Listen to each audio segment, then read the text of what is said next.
Yeah, I saw that trailer. And let me tell you, that trailer was amazing.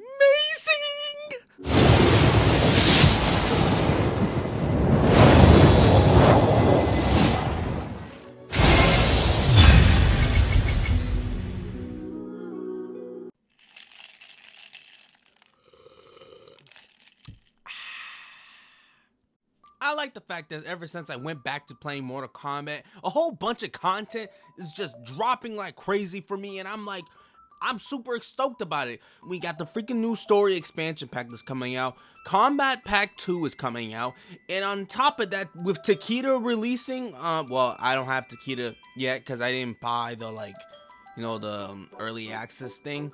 But I'm waiting for him to come out, and I'm very much excited for him to release. But point is, a whole bunch of MK content is dropping, and I am collecting like it's candy. I've played Mortal Kombat for a very long time, ever since MK vs DC. And during like the modern era of Mortal Kombat, from Mortal Kombat 9 to Mortal Kombat 1 currently, I gotta say, Mortal Kombat 1 is by far the best when it comes to story, because the story is absolutely amazing. When I looked at this trailer, this is the first time I've seen a game trailer that made me popped out of my seat and made me freaking think I was looking at a movie trailer. I felt like I was looking like at prime MCU trailers, bro. This was amazing. Like, instead of focusing on Shang Tsung, Shao Kahn, or even Shinnok, we're focusing on Havoc, a person who has not been like a main antagonist or even was an antagonist in Mortal Kombat for a very long time, because Havoc is such an underrated villain, bro. He is amazing, and I'm so glad he's finally getting the love that he deserves. And I'm really glad when it comes to the MK Universe DLC characters that they're actually implementing them into the story. We got Sector and Cyrex finally back, kind of, being in the story, and I'm very much excited because their gameplay is very much sick. And in the trailer, we saw Takeda fighting Noob Saibot, so he's clearly gonna be part of the story, and I'm very much excited to see the dynamic between him and Kenshi, because in the game right now, in the new timeline story, they're not son and father, they're cousins. So I'm very much excited to see how that works. Alright, but enough of me glazing. Let me give you some of my theories and some of my thoughts of what the story of this could be. Now, it's pretty plain and simple. Havoc has come to conquer the timelines and just create chaos throughout all timelines, or maybe the multiverse, because that's what he does. He creates havoc, no pun intended, and the heroes have come to stop him, and that's pretty much it. In the new MK trailer, it was also revealed that there are new stages that no one ever noticed. And in the new stage, there are islands in the background. So what I'm thinking is that those are different parts of islands from different parts of timelines that were created in the past that are colliding with Liu Kang's new timeline. And because there's new MK characters or different variations of current roster characters in MK1, what I'm thinking is that Havoc's plan is also just possibly going to be destroying timelines itself, which makes sense because it's freaking Havoc. He lives and breathes chaos. But this is just how I feel like the story is going to go. It might be dumb for you. You might like listen to this and go like, bro, you was dumb. What is you talking about? What is this motherfucker yapping about? Or others might say, hey, bro is onto something.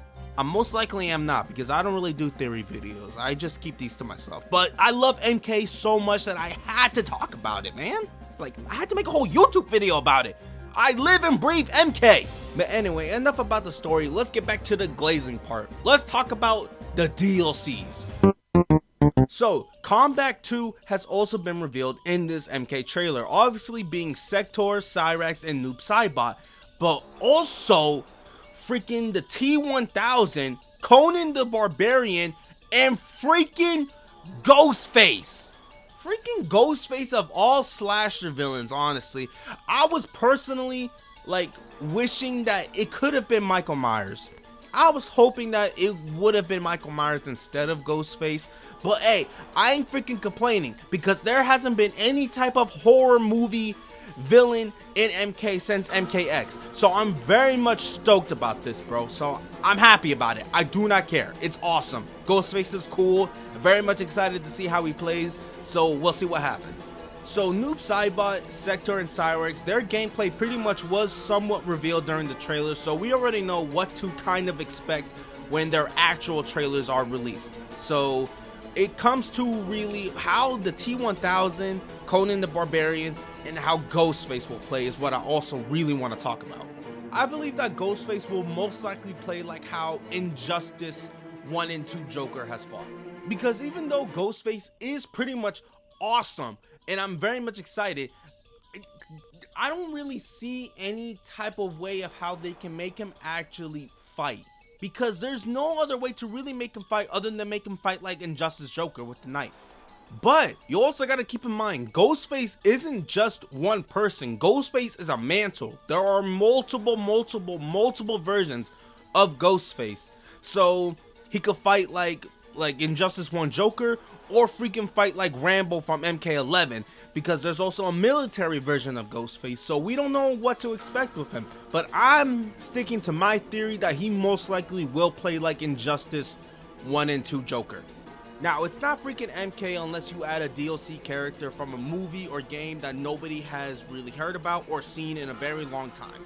Now, when I saw him, I knew that he was from something. It just didn't click in my noodle for who it was. Then I looked in the comments and someone said, "Oh, this is Conan the Barbarian," and I was like, "That's who he is." I knew it. I knew who that motherfucker was. But anyway, we're getting off track. Now, how do I think that Conan the Barbarian will fight? I think he most likely will fight like Kotal Khan because of the way he's built in the sword. So that's how I think he'll probably play like. He'll probably play like Kotal Khan. Now, the T-1000 is very much tricky of how he could possibly play. It could be a somewhat mixture of MK11 Terminator and Baraka. You know, like the stiffness and the weapons and all that, and the speed and slicing technique of Baraka, because he does have blades, so he could possibly fight like that. Now, this is the final thing that I do want to talk about, and it's very much important because it's actually some genuine bullshit. Sector and Cyrex are female now. Now, there are three types of people in MK fans to really explain this to. There's the ones that haven't played in a long time and are confused of why Sector and Cyrex are female now. Like, you simply explain, oh, Liu Kang just created a new timeline, so this is Sector and Cyrex, just different versions of them. And then there's the MK fans who are, I hate to say it, that are stuck in the past from MK9 and X. Like, hey bro, I'm sorry to break it to you, man. Like, MK9 and MKX, they were great, and they will always forever be the best MK games ever. But they're gone, bro. They're in the past now, and things are different, and you just gotta deal with it. And again, they are DLCs. No one's forcing you to buy them, so there's no real big deal about it. And then there's the freaking dumbasses. It's freaking baffling. It doesn't freaking comprehend in my head of why this is even a freaking discussion. You gotta remember, keep up with me. New story, new timeline, new characters. Keywords, new characters. Because people are like extremely so used to the original Sector and Cyrex that people tend to forget Sector and Cyrex are not their actual names. Those are code names. Hence, those are mantles that can be carried on to the next. Yes, their names are Sector and Cyrex, but they are not Felix Sam or Li Hong Jing. These are new characters that hold the mantle of Sector and Cyrex. Now, honestly, this isn't really something that should really get me heated, but it honestly really does, because like this isn't a thing like, oh, you don't respect women, your masculinity is it's showing, or some shit like that. I don't really fucking know. Like, this has nothing to really do with that. It just has to do with the fact that, yeah, I'm sorry, bro, Felix and Lee, they're not coming back. They are dead. They are not part of this timeline anymore, and I'm sorry. So there are new versions of Sector and Cyrex that just hold the name Sector and Cyrex. It just doesn't mean that this is a gender swap thing. That's it. But anyway, enough of that controversial conversation. Let's talk about of when it drops. So the story pack and these DLCs drop pretty much just around the corner because it comes out on this day, and I'm very much excited for that. So I'm marking that on my calendar. But they're actually doing something different when it comes to the drops of the DLC story and the DLC characters. Is that the story and the DLC characters, at least 3 of the DLC characters, are dropping on the same day. So the second that the story drops, Sector, Cyrex, and Noob Saibot also drop. So we're getting a lot of content on the same day. So I'm very much excited about that. But there is a but. We had to wait for Ghostface, T1000, and Conan the Barbarian. So that's fine. That's completely fine because they are guest characters, you know? So it's very much understandable. We're also getting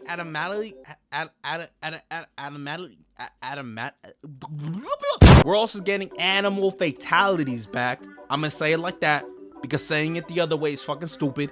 But anyway, we're also getting that back, and this hasn't been in the game since MK3, the OG MK3, and that was 29 years ago. Now, a animal fatality is pretty much plain and simple.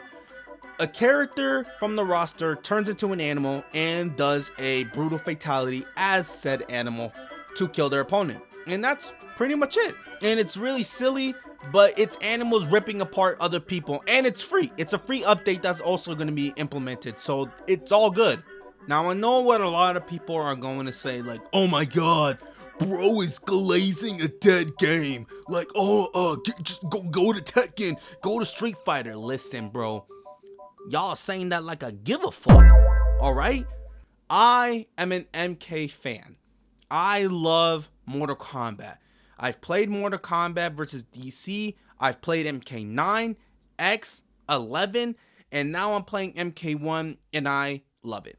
Like, as long as I can play as my boy Kuai Liang, and if I can just freaking fight and do cool fatalities and rip people's heads off, and as long as I can freaking go online and make people scream into their mics, yelling at me, calling me slurs because I whooped their ass because they're not good at the game, I'm all for it. I do not care. But anyway, I very much do appreciate you guys staying towards the end. And if you guys want to see more short form content and don't really feel like sitting through my yap sessions, just freaking go follow me on my TikTok, where I do a whole bunch of gameplay videos, which I do Fortnite, Genshin, Zenless Zone Zero, and Mortal Kombat, obviously, and occasionally Tekken, because I am going to be going back to Tekken soon, because new DLCs and a new story expansion is dropping for Tekken. So I'm very much excited because I did like the Tekken 8 story, and I'm very much excited to see where it goes. And if you don't have TikTok, obviously follow me on Instagram. I post there as well and post more, you know, updates, stuff on my story and all that. So yeah, that's pretty much it.